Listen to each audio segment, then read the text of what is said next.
रिसाउनुहुन्न भन्ने कुरा सबैलाई थाहा छ, तैपनि मान्छे किन रिसाउँछ?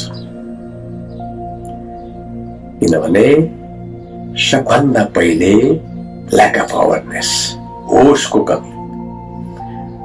म रिसाइरहेको छु, मलाई रिस उठ्याछ भन्ने कुरो मान्छेलाई होसै हुँदैन। त्यसकारण हाम्रो पूर्ण होस, पूर्ण जागरण, अवेरनेस चाहिँ साधना गर्नुपर्छ। त्यसको लागि हामीले प्रत्येक आउने जाने श्वासलाई याद गर्नुपर्छ। कसरी यो श्वास लिएर अक्सर गर्ने। रिसमा मान्छेहरूले छिटो छिटो छोटो सास लिएको हुन्छ, छिटो छिटो सास आउँछ। त्यसलाई लामो र गहिरो किसिमले सास लिँदाखेरि रिसको चाहिँ रेसियो स्वतः कम भएर जान्छ। अर्को कारण के हुन्छ भने नकारात्मक सोच। जेलाई पनि चित्त नबुझ्ने हिसाबले चाहिँ सोच्ने, यस्तो भए हुन्थ्यो, उस्तो भए हुन्थ्यो, यस्तो भएन, त्यस्तो भएन भन्ने किसिमको चाहिँ गुनासो, यस्ता सोचले मान्छेलाई छिटो रिसको चाहिँ निर्माण गर्छ। त्यसले गुनासो गर्न छोड्ने,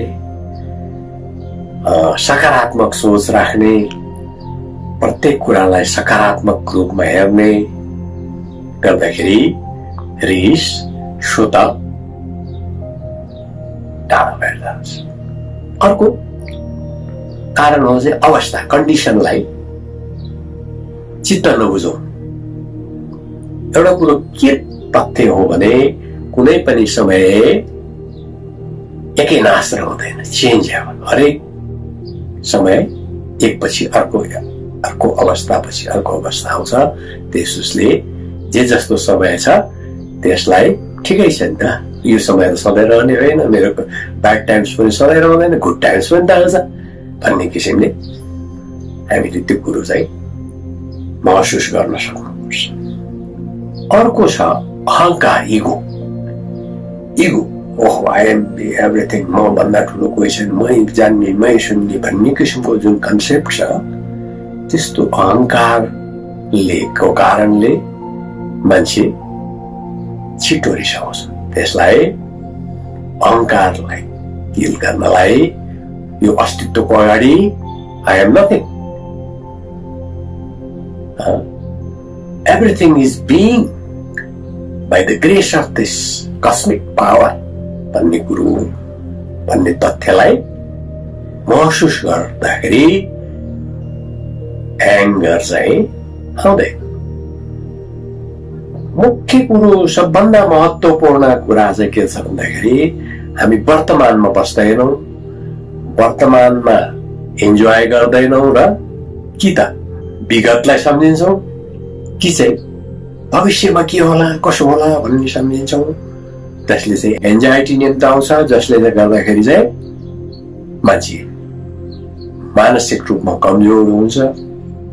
कमजोरीपनमा शारीरिक अथवा मानसिक कमजोर हुनु पनि एउटा क्रोध आउनुको महत्त्वपूर्ण कारण हुन्छ। त्यसले हाम्रो शरीर र मनलाई सबै स्वस्थ राख्न सक्यो भने रिस चाहिँ कहिले आउँदैन।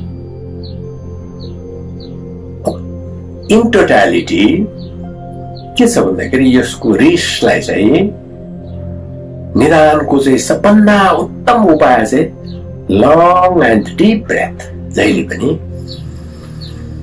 लामो र गहिरो सास लिँदाखेरि होसले त्यसलाई चाहिँ होसको चाहिँ पूर्ण जागरण तर्फ चाहिँ लैजान्छ र